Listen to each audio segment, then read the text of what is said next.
pues los problemas o las cosas que te pueden llegar a pasar en el día a día no te afecten tantísimo y que al menos puedas salir de la situación, ¿no? de lo que te está pasando. Vivir la vida de tus sueños, conseguir todo aquello que nos propongamos y por tanto pues mi visión junto con mi equipo es el de democratizar la educación financiera. Pues yo soy Elizabeth Wakefield, soy asesora financiera independiente, además también soy divulgadora en finanzas, inversiones y también formadora, ¿no?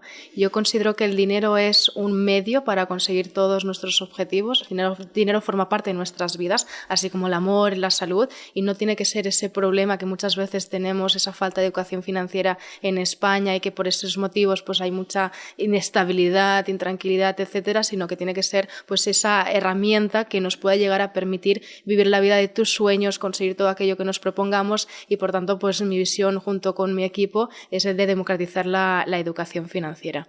Bueno, pues qué intro más grande has hecho, muy buena.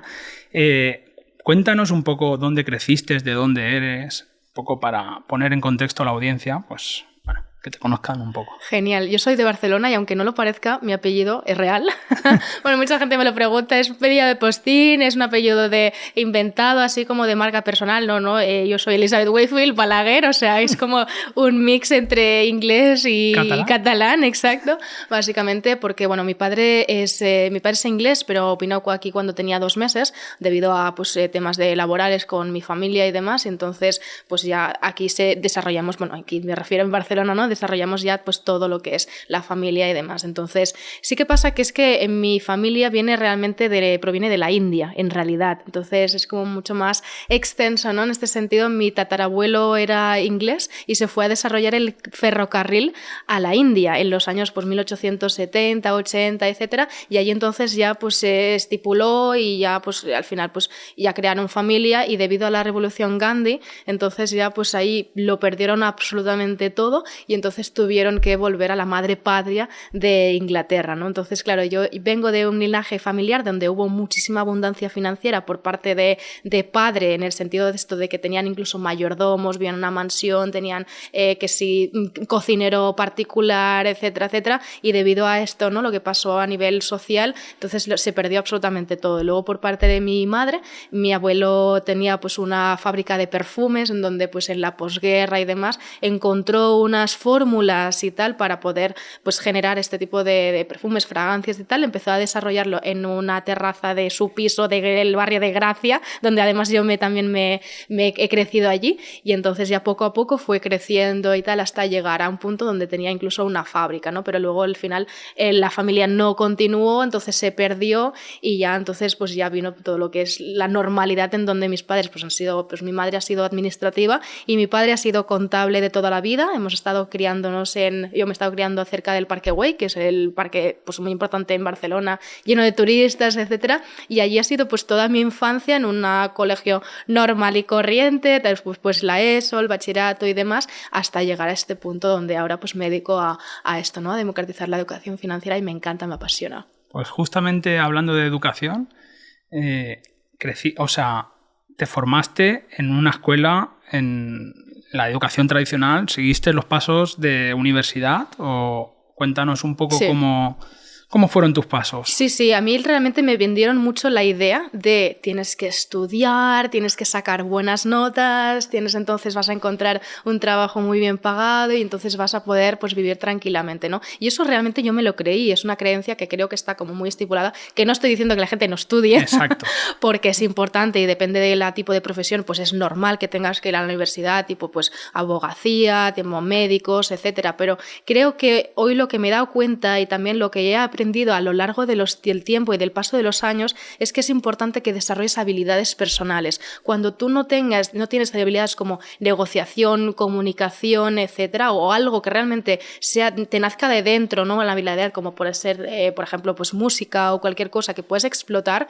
entonces vas a estar siempre como muy enfocado a lo que tú realmente hayas estudiado o no, y que puedes monetizar muchísimas cosas. Hoy en día con internet es muy muy fácil siempre y cuando teniendo una estrategia, etcétera, ¿no? Pero sí, yo entonces estudié empresariales en la Universidad Pompeu Fabra y después estuve también en el máster de contabilidad, auditoría, y ya luego me fui desarrollando a lo largo del tiempo como pues auditora. Estuve 3 años de auditora en una de las... ¿De las Big Four? De las Big Four, sí. Vale. En Ernst & Young, en EY.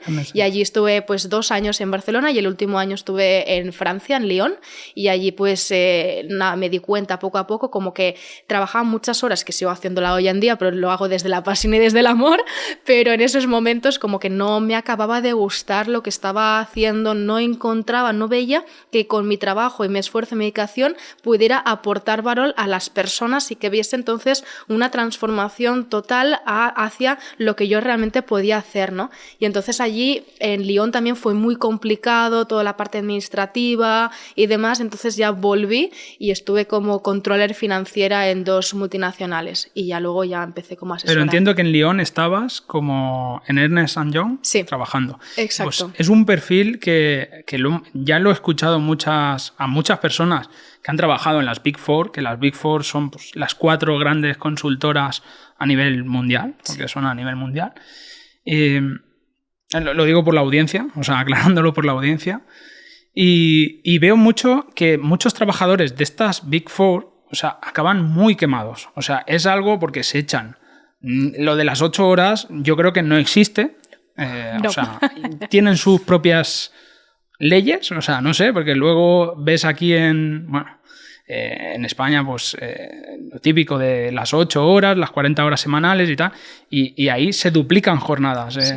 En las Big Four. Sí. Y lo veo muy normalmente con gente que hablo de trabajadores que lo dicen mucho, o sea, que acaban quemadísimos. Es así. Y claro, llega un punto en que tú dices, he entrado a trabajar en una Big Four, en una gran empresa, y crees que has cumplido tu sueño. Y llega un punto en que te das cuenta que dices, esto no es lo que yo quería. Exacto. Que supongo que es lo que... Es lo que me pasó, yo creo. A ver, yo creo que fue una buena experiencia en el sentido de que te curte muchísimo, porque claro, al final es eso, no trabajas 8 horas, trabajas 16, entonces claro, y además tienes muchísima presión porque tienes mucha responsabilidad en cuanto a que el trabajo tiene que salir sí o sí, después tienes unos cuantos días en donde vas a ver al cliente, te vas a otro cliente y vas arrastrando también trabajo del otro cliente, por lo cual estás como multitasking completamente, después estás con el gerente, el equipo también, o sea, es una estructura como muy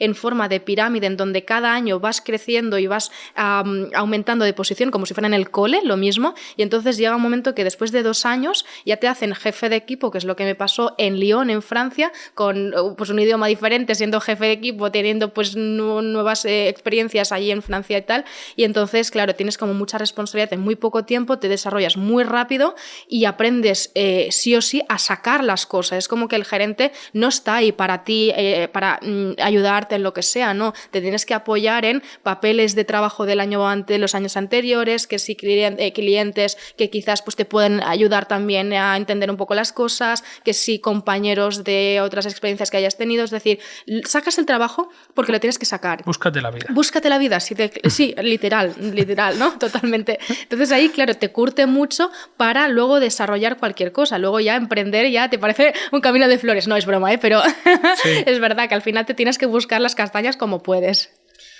Elizabeth, has comentado una cosa que me gusta mucho sobre las habilidades que desarrollas, que no en la escuela, la universidad, el instituto no llegas a trabajar. Y quiero entender un poco de dónde nacen esas habilidades y cuál fue ese primer trabajo, no en este caso lo que estás comentando de Lyon, sino qué trabajos extra empezaste a hacer y cómo empezaron a curtirte esas habilidades. Totalmente. Al final yo creo que te vas desarrollando porque la vida te va poniendo en la situación de o te espabilas o te quedas donde estás, ¿no? Entonces hubo un punto de inflexión muy importante en mi vida, que es lo que ahora actualmente entiendo que es lo que me ha llevado a ser asesora financiera y a querer democratizar la educación financiera, y es que mi padre, cuando yo tenía hace los 17 y 18 años, mi padre se quedó sin trabajo después de estar 30 años trabajando en la misma empresa, teniendo mucha estabilidad, etc. Fue la época del 2006 2007-2008, donde hubo pues, la crisis de inmobiliaria, la caída de Lehman Brothers, donde el paro estaba súper descabellado, de largas colas que se veían en las noticias, que la gente estaba perdiendo sus trabajos y mi padre perdió el trabajo. Y fue en un momento donde fue como muy sorprendente para mí y que me tocó hasta el punto de que me dolió incluso porque, éramos una familia normal en el sentido de que no teníamos tampoco grandes lujos, pero sí que mis padres no pudieron tener la viaje de luna de miel como Dios manda y entonces lo hicieron después a posteriori y nos fuimos toda la familia a República Dominicana. Al volver fue cuando, claro, mi primera vez estando en República Dominicana con un hotel de 5 estrellas con tanto lujo que tal, que yo hasta me sentía mal diciendo, ¿cómo es que yo me puedo, tengo esta experiencia y luego hay gente que no se lo puedo permitir y tal, entonces te sabe mal, ¿no?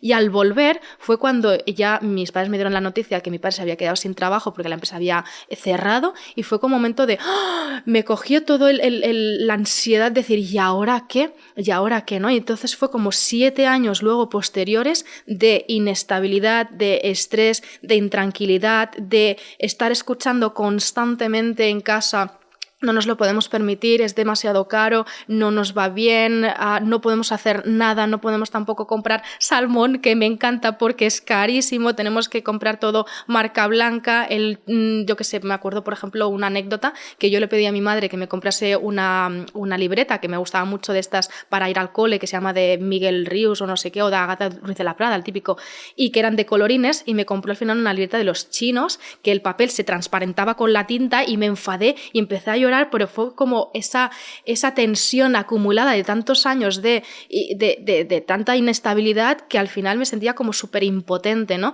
Y entonces mi madre me decía, es que no nos lo podemos permitir, tenemos que ir siempre al mínimo del detalle, del céntimo, que tenemos que comprar cosas que no superen ni siquiera el euro. Y en esos momentos sentí como esa inestabilidad de decir, no puede ser esto, no me va a pasar a mí nunca en mi vida. Voy a ser capaz de generar mi propio dinero, mi propio trabajo, de que siempre voy a tener trabajo, de no voy a estar así a la expectativa porque al final lo pasas mal. Entonces en casa también se genera una situación de estrés total en donde hay pues no solamente inestabilidad financiera, sino inestabilidad emocional, porque al final el dinero es mucho más emocional de lo que la gente realmente piensa y considera, porque es lo que te permite, ¿no? Pues tener esa tranquilidad de decir, bueno, pues mira, he tenido un accidente que me pasó hace unos cuantos meses, tuve un accidente de moto, bueno, pues no pasa nada porque pues tengo dolor, pero al menos puedo dormir bien por la noche sabiendo que me puedo permitir esa reparación de la moto o esos taxis para ir a no sé qué o lo que sea que te está costando ese acontecimiento, pues al final no significa que te va a costar mucho más dinero de lo que realmente tenías previsto. Y esto se llama tranquilidad financiera y creo que todo el mundo debería de tener y sentir esa tranquilidad financiera para que luego pues los problemas o las cosas que te pueden llegar a pasar en el día a día no te afecten tantísimo y que al menos puedas salir de la situación, ¿no? de lo que te está pasando. Claro, para conseguir esa tranquilidad financiera, que ahora hablaremos tranquilidad financiera versus libertad financiera, ¿vale? Pero para conseguir esa tranquilidad financiera hace falta que haya una educación.